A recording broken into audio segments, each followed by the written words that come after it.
Hey, good morning. Jack McGrath with NakedTrader.com. Let's get this show started, shall we? The market is stuck.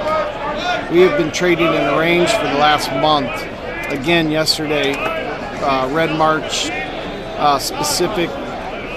We went up and made a half tick higher high for this move. 99.11.5 was the high, and then the market fails and comes back into the middle of the range. So far in red March, 99.5 low up to 11.5 high. We have been trading in that range for quite some time now, and what you would be looking for is closes either below the level or above the level, and it's paid to sell the market on these rallies and then buy the dip back. That has been the trade. You've been successful making money, and I think you have to stick with that idea until the market starts to close above some of these levels and break out. Now, the interesting thing about this red March contract is the 100-day moving average comes in right around 11. The 50% retracement from the last move, we've been talking about that, comes in at 11.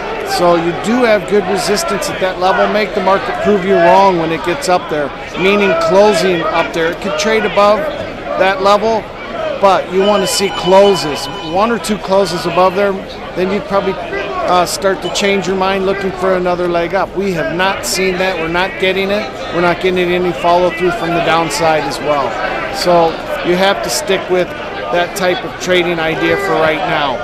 Now, we just saw the short March off a red March contract, 93 calls. It's 99.37.5 strike.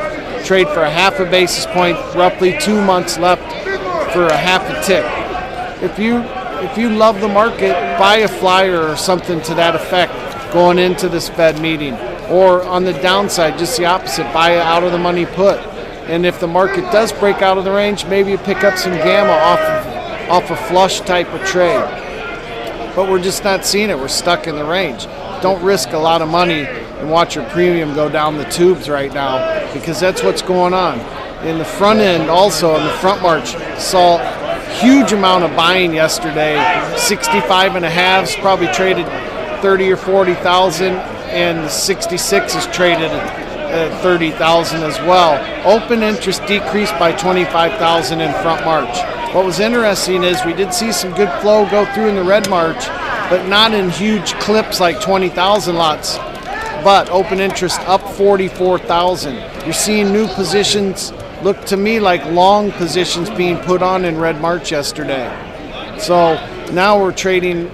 We just went down to 05. You do have some support down here, but I think if we fail below 6-7 area, we're going to come back down to 01. The figure somewhere down in there is the support level. Like I said, you want to see closes below the downside. I'd say that's around 99.5 right now. Green June also, your range there is 72 to 85. Been stuck. Truthfully, the chart looks great. It looks like it's going to scream higher, but it's been failing every time we get up here to a level where you think finally the market's going to break out, falls back down into the range. So last night's high in red June was 83, and then when we walk in this morning, it's trading 78. Now 72 is that level on the downside. We've tested that several times. It's held and the market's bounced. You're looking, I would press it if we started to get below 72 and it becomes resistance. Then you're going to have a nice trade back down into maybe as low as 53. So that's what we're watching. Open interest in the Eurodollar options, really non-existent, anything over 10,000. I have one, the short June, 86 calls. We're down 10, just a touch over 10,000. That was it. We did see some flow yesterday. Open interest, not really giving you an indication of big plays, being put on. More so probably people rolling or taking off stuff right now. So we'll see what we get out of this Fed meeting today. I think any rhetoric change is what the market is looking for. So that's kind of what's going to drive this market today. No rhetoric change or rhetoric change, whether you get the down move or the up move. So it's a flip of the coin. That's all I got for this morning. Have a good day. It's Jack McGrath with NakedTrader.com. Thank you.